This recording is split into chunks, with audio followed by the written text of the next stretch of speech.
Welcome everyone to the Flower Files podcast sponsored by Wildly Native Flower Farm. Here everyone is welcome to talk with fellow flower lovers, including real perspectives from the farm, the flowers, and me, the florist. From the messy day-to-day operations down to the details and even business perspectives, this podcast has a little bit of everything to keep it real. We know that life can get crazy and we don't always have the time to spend on what we love, so we are here to help you take a little time to indulge in nature. I'm Liza Getz.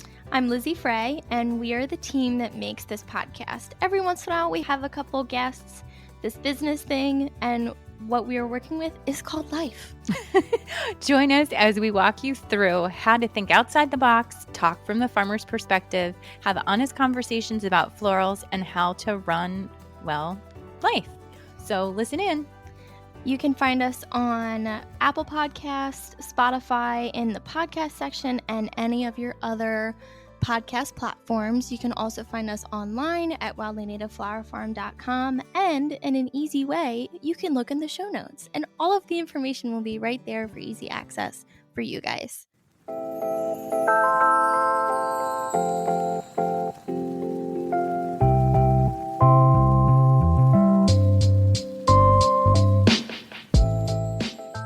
Well, good morning, flower people. Today, you are in luck. You have a solo podcast coming from Lizzy Lou herself today. I hope wherever you are, you've had a good morning, a good night, a good afternoon, car drive, wherever you are at. But today we are going to talk about mechanics of building flowers and what it takes to build some of these pieces. We're going to start off just by explaining some of the scissors and some of the tape and some of the actual things that you need to have the mechanics of this.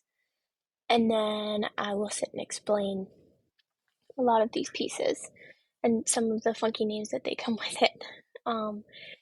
So in the floral design world, you have an end goal that you're trying to get to when it comes to floral design. You're trying to get a vision, a dream, a something from somebody's inspiration, somebody's concept, or something that you as a floral designer have to come up with so that you can put all the pieces together to make it look seamless, to hide all the insides, and also, especially with weddings, when you're doing hanging installations or literally any kind of arrangement anyway, you have to hide your mechanics, and you have to make sure that they're sturdy enough so that they don't fall, they don't pull on the tent, they don't hurt anybody, they don't move in a weird way over time, they don't break. So the mechanics behind a lot of the pieces that we've done is super, super important, and we have learned along the way of what works, what doesn't work, some of the things that we love. So pretty self-explanatory with some of the mechanics. We've seen a lot of different pieces and bases that you can work off of as well, which is kind of fun, but we have figured out what works for us.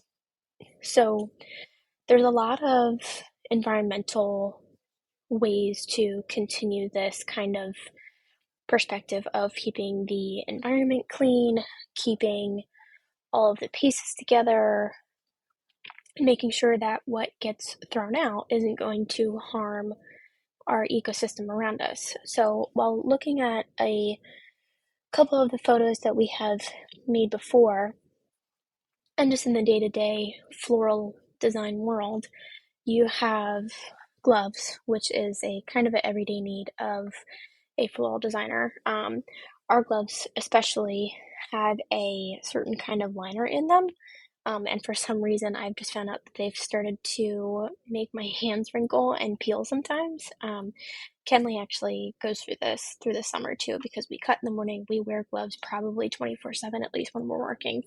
So we have some wrinkles on our hands that we kind of can't get rid of, and then it's really painful when they try to come back. But I'm sure there's another kind that we can get, but gloves are definitely a very, very high priority. And that's just with cutting.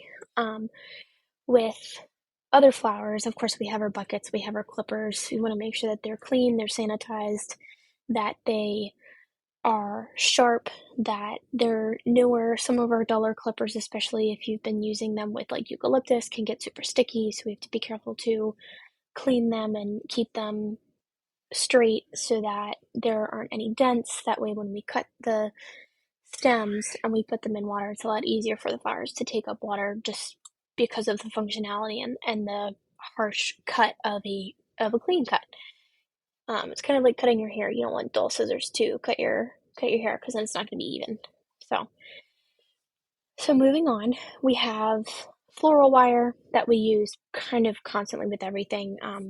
Pre-straightened wire we use a lot and cut up for boutonnieres because there are some flowers that can be a little bit finicky to put into boutonnieres and things like that, just because of the heat and the time of year.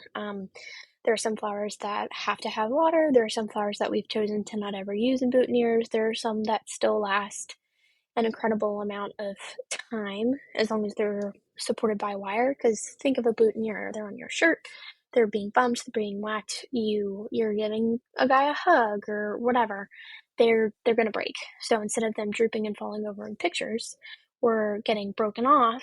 That way they can be protected and have the support that they need, and also the way that you build it helps with that as well. Chicken wire, of course, is a huge help, especially with larger installations of keeping things kind of what's the word I'm looking for? Um, Mobile in a way. It's not like a set, oh, you have an arrangement. This is what it's going to be in. This is all that you have. So we use chicken wire for a lot of arches, specifically the green coated, because the green coated doesn't scratch as easy. It doesn't scratch you or the piece that you're zip tying something onto or that you're trying to fill with or something like that. We have done a full 12-foot arch across the top of a pergola before with chicken wire, and then we've shoved it full with moss, and that definitely kept all the stems up straight, kept the water in with the moss so they didn't droop immediately. So we were really lucky with that. It was really fun to see the start to finish process of creating something from nothing with the help of moss and chicken wire. Floral foam, of course, which is what everybody loves to mess with, to squish, to touch, to feel, and all of that. Sometimes it makes me cringe a little bit just because of the sound when you cut it when it's dry. It's kind of like Velcro or chalk on a chalkboard. It's just blech. It's not enjoyable, but sometimes it has to be done. We still use some of it sometimes. We try to go through suppliers that have a more of a economical base so that when it does decompose so that it is torn apart because we're taking arrangements apart to separate things out, it breaks down a lot easier. So that's helpful.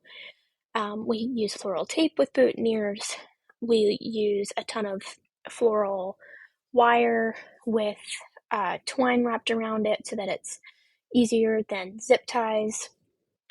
There are a lot of people that use fishing wire for some reason.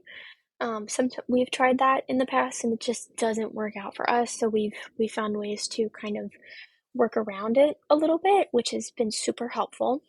Of course, we have our scissors, we have our ribbon for boutonnieres, and we have specific ribbon scissors for our chiffon and our satin and things like that, that it is just the ribbon scissors so that nothing gets broken or green or mushy or whatever it may be. That way things are separated and they're clean.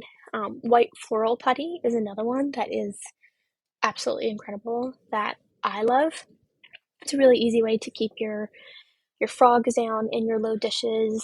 It can help with making sure that big arrangements don't fly off of the bottom or the top of the boxes with some of the pedestals that we have, because in the Eastern Shore we're next to the Chesapeake Bay, like there's a lot of wind up here, so or down here, over here, around here.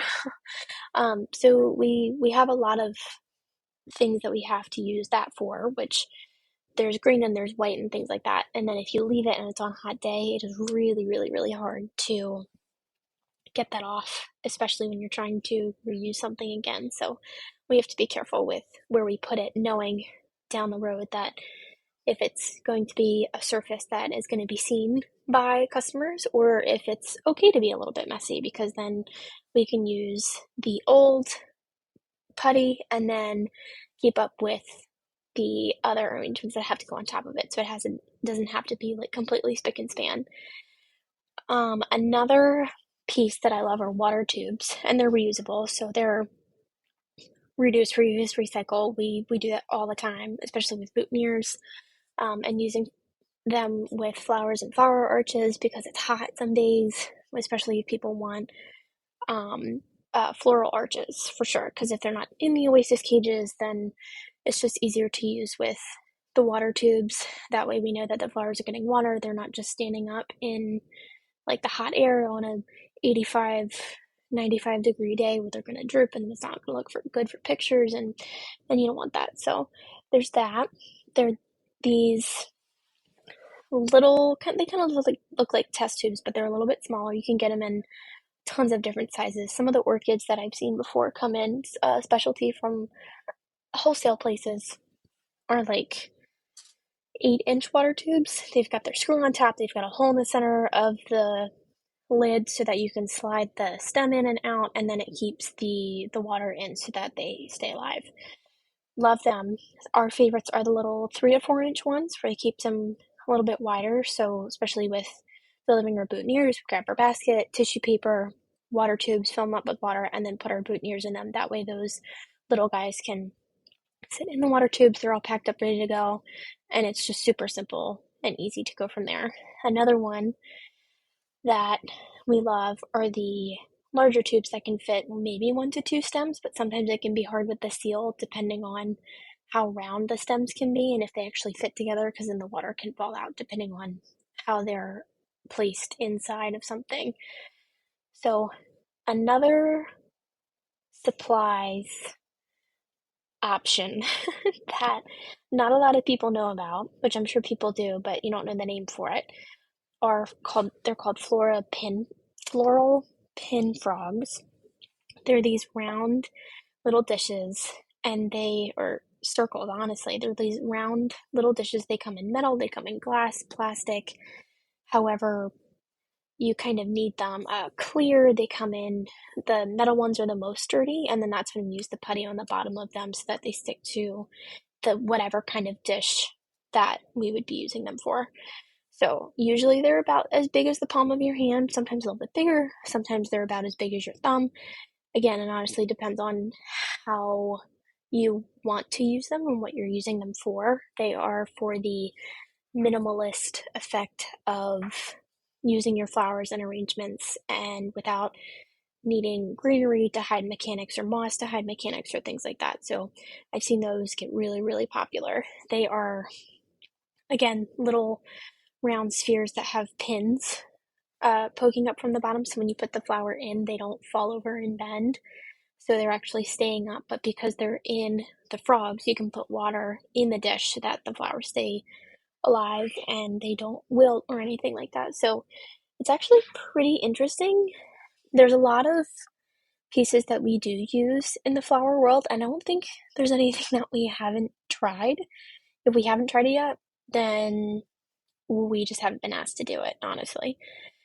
Another thing that we've used with bouquets, especially with brides' bouquets that are a little bit larger, are the egg cages. So they're, again, a circular kind of chicken wire holder, but they come in two halves and they meet together to make kind of like an oval shape so that you can stick the flowers through. It's a round circle, they snap together, and then the structure of them is very chicken wire like. So they have like the hexagon holes all around them so that you can use them however you need. But I've seen lots and lots of people use trees for mechanics like curly willow.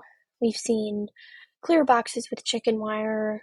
We've seen floral tape, which is another one that saves us tons of headache with chicken wire so that it keeps it in place, which is incredible. A lot of the hanging pieces are important in the sense of floral, tape, chicken wire, kind of creating your own shape of things. And then, especially with some of the pedestals, we have to use chicken wire with Oasis just because of the simple design and the need of support with some of those stems. There's a lot of options that you can use with that, but everybody I feel like finds their way that they love to do things, and then everyone takes pieces of certain aspects from everybody else, and then you can use them together to find what works best for you. The hanging installations always fascinate me the most with how people do it, and I think it's incredible. I think it's absolutely beautiful. So one of the arches that we get asked to do a lot are floral arches, and they probably have the most in-depth mechanics put with it. Most of the times we have a base where we have one side that is larger than the other, but then we have to build on it so that the flowers can hold on to the actual piece itself. So that's when you add on your chicken wire with floral foam, or you add on your holders, or you add on your Oasis, or you attach your trees with Oasis, like your tree branches with Oasis, so that they actually have a place to be held into, and it makes it so much easier. So much easier instead of just trying to make something out of nothing. So we definitely have been lucky with a lot of amazing people who have gifted us with their work and their vision so that we can have everything of theirs come to life. It's just incredible, and I love every bit of it. If you guys loved this little quick session of a podcast, let us know down in the comments, and I can't wait to hear from you guys and see what you think is the most interesting kind of floral install that you have seen before. If it's been in a wedding, a venue, at a restaurant, you tell us and let us know. I hope you guys have a wonderful day today, and I will hear from you next week. Bye.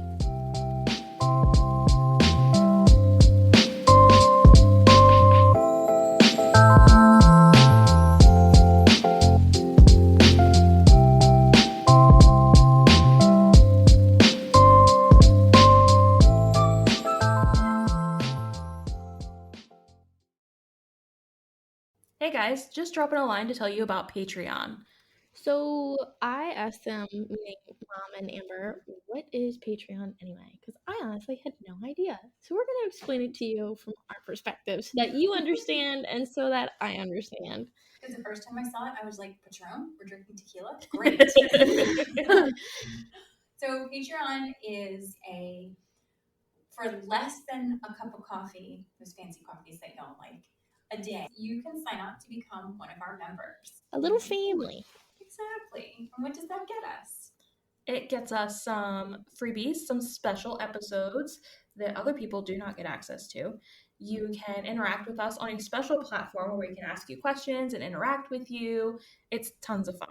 Mm-hmm. And even on those special episodes, we might be less censored than we are already. And we're going to have a couple fun ones that we can just kind of throw in there and talk about and laugh and go on tangents and have fun.